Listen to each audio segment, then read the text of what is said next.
obzirom da korekcije nema, čestitke Gorici na prolasku u sljedeću rundu.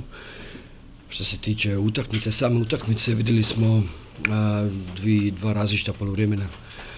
Prvo i drugo, nama je Gorica pokazala šta znači efikasnost, završnica koju mi nismo imali prvo poluvrijeme, znači iz te igre i dominacije i kreacije nekih prilika nismo imali završnicu na nivou. Gorica je to pokazala u drugo poluvrijeme kako se to radi, iz prve ili druge prilike, odmah je iskoristila to i krenula u vodstvo. Mi smo pokušavali, s tim da moramo kazati da je Gorica što se tiče defanzivne organizacije odigrala jako dobro i kvalitetno. Zatvorila je prilaze golu, mi smo pokušavali, ali na kraju nismo uspjeli. I tako da, s obzirom na sve, čestitke još jednom Gorici. Izvolite pitanje. Dugo ste čekali sa zamjenom? Da. Drugom, prva je došla malo prije. Pa s obzirom dogodilo se baš u momenti kad smo mislili pa je gol.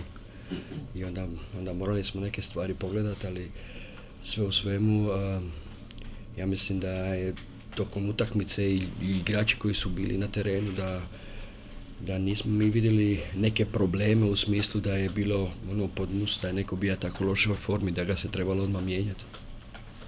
Jedino zbog umora, tako da smo sačekali to.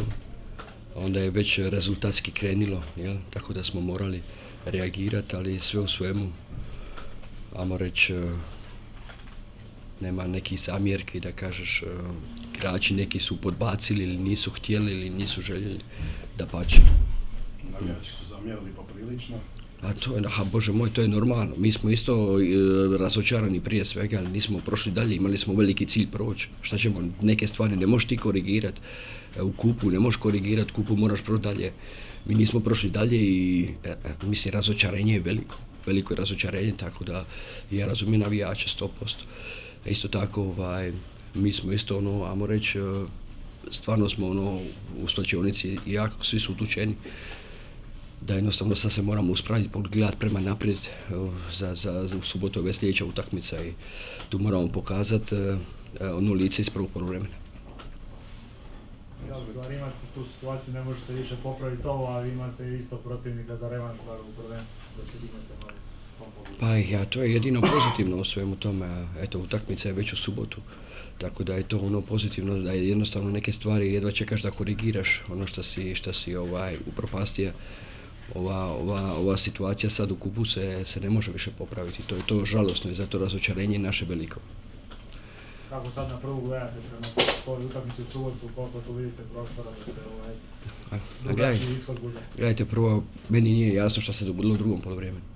Najprije kad sažmemo i pogledamo drugo poluvrijeme, želim jednostavno pravu analizu, ne želim jednostavno rekla kazala, jednostavno iz trbuha, nego jednostavno jednu pravu analizu napraviti, popričati s momcima, pogledati to, analizirati kako treba, kako bi onda prave zaključke donijeli.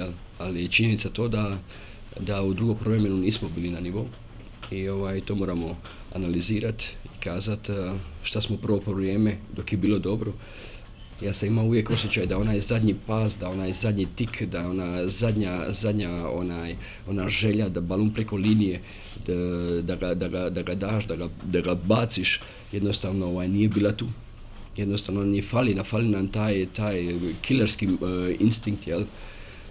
Tako da, ali to je ono što nam fali već je duže niz utakmica. Mi stvaramo prilike, mi smo uvijek u prilikama, mi probijemo stranu, mi imamo povratnu, ali završnica je uvijek pored gola, preko gola, ali nije u golu. Tako to je to. Ovo je sad već malo duže niz utakmica, vi sad branili opet igru u prvom poluvremenu. Nešto ne štima, znači, jesu neki igrači potrošili kredit ili nešto ne valja na više razini? Pa kažem, mi ćemo sad pogledat ćemo utakmicu ovo drugo poluvrijeme pa ćemo znati konkretnije, točniji odgovor za to. Što je sa gostujućim utakmicama? Kako mislite to popraviti, budući da rezultati u gostima su baš drastično loši nego Da, pa mi smo to već htjeli popraviti na ovoj utakmici. Vi ste vidjeli da smo krenuli upravo sa punim entuzijazmom i željom ovu utakmicu okrenuti za nas. Samo nismo uspjeli.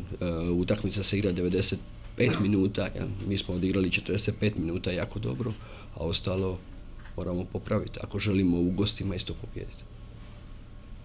Gospodin Borić, Sergej Pirović je dosta čak i čuo snage za subotu.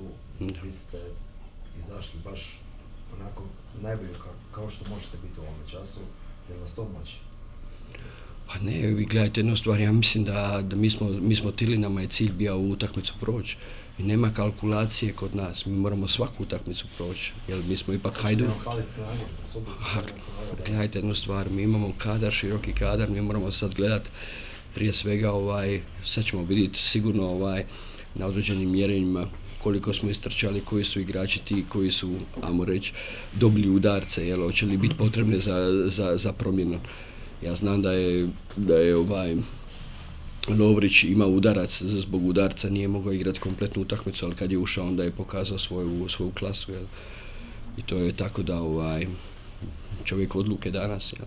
Tako da na nama je to da mi moramo jednostavno u određenim situacijama pred golom jednostavno pokazati tu volju i želju da damo gol. Jesu li očekivanja vezano uz Hajduk zapravo predistup? Pa gledajte jednu stvar, mi smo tu gdje jesmo. Mi želimo svaku utakmicu izvući maksimum. Mi smo i u ovoj utakmici tražili pobjedu, bit ćemo u sljedećoj utakmici isto tako tražiti pobjedu. Mi skupljamo bodove, mi sve to što smo pobjedili do sada, mi smo pobjedili zasluženo, mi smo osvojili te bodove, niko na njih ne može oduzeti. Naravno sa tim samim tim rastu i apetiti, raste jednostavno i želja, jel, za većim. Mi ćemo nastojati to zadržati, mi ćemo braniti to svim silama, pokušati iz svake utakmice izvući maksimum i onda ćemo vidjeti do kraja dokle će biti, do koliko će biti dovoljno, ali sad nekih planovano ne mogu kazati. Da li je oko Dom Slobodnjaka Posavec mogao bolje reagirati? Svoju stranu na metar visine? Pa ja vam kažem, ja ću pogledat video, ja nisam vidio gol, nisam ništa vidio, jednostavno nisam vidio uopće ni šta se dogodilo, jel, zid, nije zid, jednostavno moram pogledati tako da vam mogu onda konkretno kazati na šta se dogodilo. Ja sam vidio jednostavno balun je u mriži, jel, i to je to.